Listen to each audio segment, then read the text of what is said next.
So we're beginning the installation of the diesel heater system. So in this bus, we're gonna have two diesel heaters. I'm gonna start here installing the fuel source, which is diesel. And then to do that, we did not want to tap into the diesel tank of this bus. There is a complicated amount of things going on in there. It's not like a regular diesel tank. The solution for that is this thing. That's a fuel cell. In my case, this is going to go right here in the front, and I won't have access to that cap to fill up. So I'm gonna have to extend that cap and take that outside. So I pre-drill a hole here, and then I didn't do all the way to the other side because I'm buying some parts that's gonna make the pickup, and I'm trying to get that from the boat world. They have some intakes and things that have like a way to lock it. I don't want to leave this just open there. And the reason why I'm doing this one separated too is because I can control exactly how much diesel we have for those two diesel heaters inside of the bus, instead of trying to measure up how much diesel I have in the tank for the bus. So that requires me to turn on the bus, wait a little bit. Those gauges are never like super accurate, but this one comes with like a sender. So you put this into like one of those gauges, or even have like digital ones nowadays, and then you're gonna have a great idea of what's going on in this at all times. And then we can also put this red dyed diesel in this thing. So this red dyed diesel is a diesel that does not come with all the tax that you have for I don't know, vehicles on the road. So there is a diesel that is not taxed as a car thing, and then it's cheaper.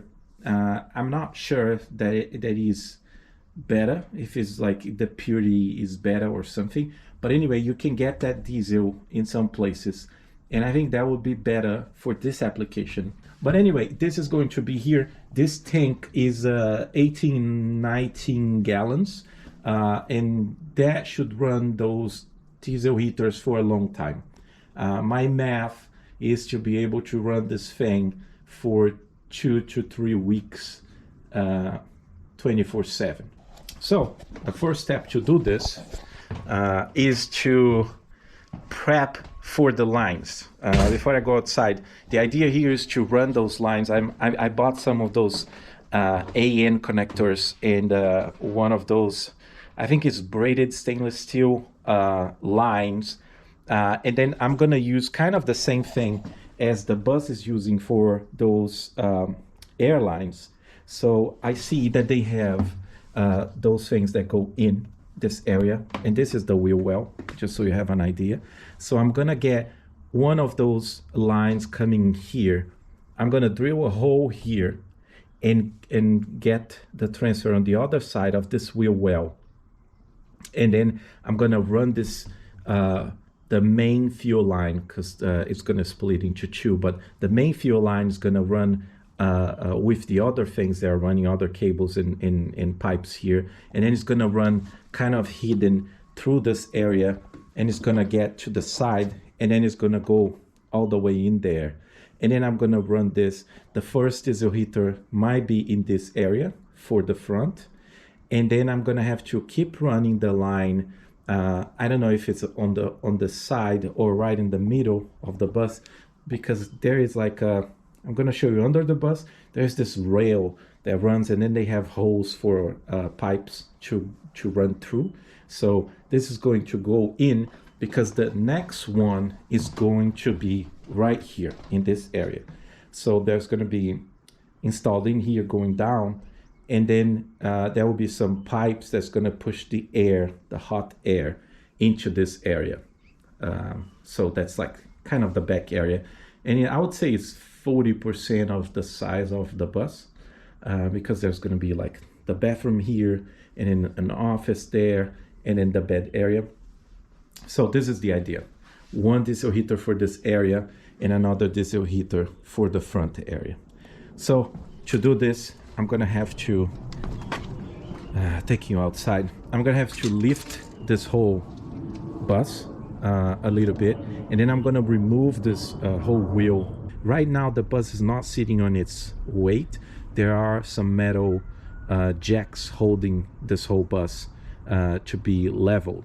So I did level the bus with some jacks under the bus. Maybe I can show you this here. I don't know if you're gonna see this, but I have some jacks right there. I'm gonna lift the bus, and then I will have access to that area in the back. That's what I'm talking about. And then take those pipes across.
Right, I'm gonna show you something here. This is the AN braided stainless steel, whatever.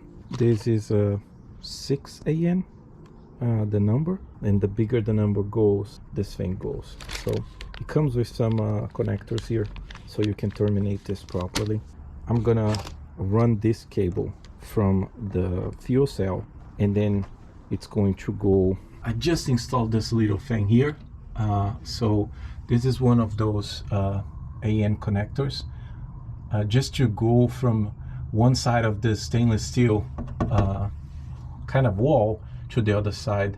So I had to make this, I don't even know what it is, this kind of like aluminum plate to butt against this screw that is there, because the wall is too thin and I needed more like meat to grab this. So this side is here ready to start a connection on the side following. Probably I'm gonna follow this one and just gonna zip tie to it, because this one is very well secured against all this connection, and I'm gonna follow the same path.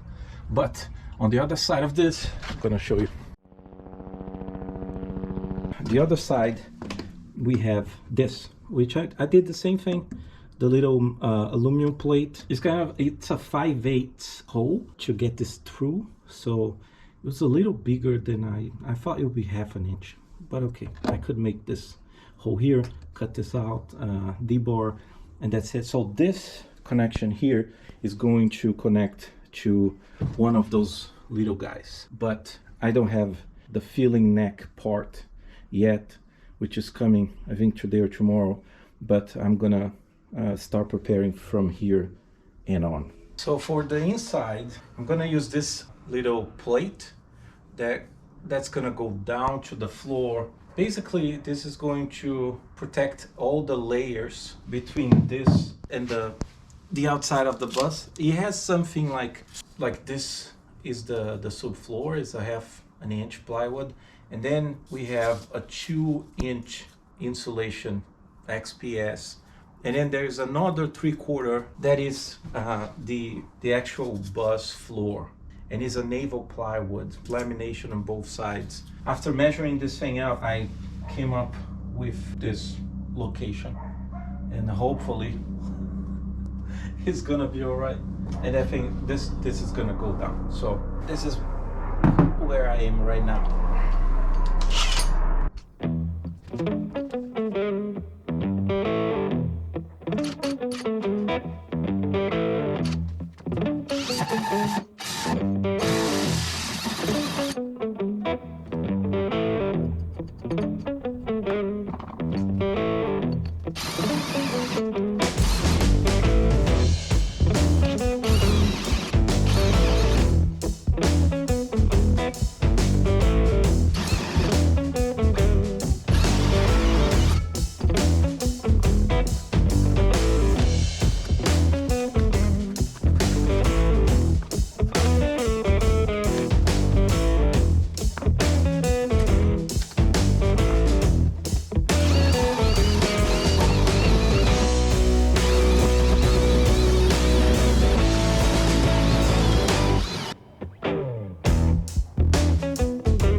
Right, one more to go.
So, early Christmas here. We just got this part. That's from the bolt world. This is like a filler neck for a bolt. And then they send you those caps. I think I'm gonna have to replace this one because this is very easy to open from the outside. So I'm gonna see if I can replace this with something better that goes in here that has a little key or can be locked. But for now, that's okay. So this is going to go to the outside. This has a 45-degree angle.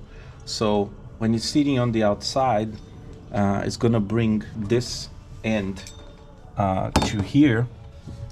And then we're gonna connect these few holes in here, like so.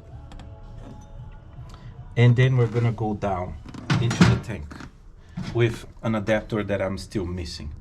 So there's still an adapter that's gonna take this tank fitting here to a barb hose to the other end. And then we can trim to the size appropriately. But yeah, great.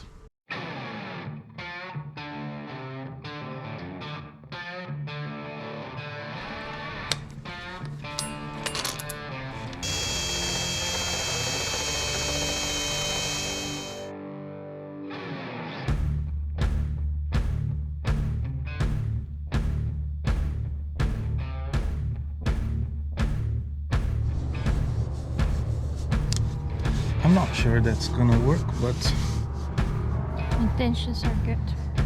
Enough.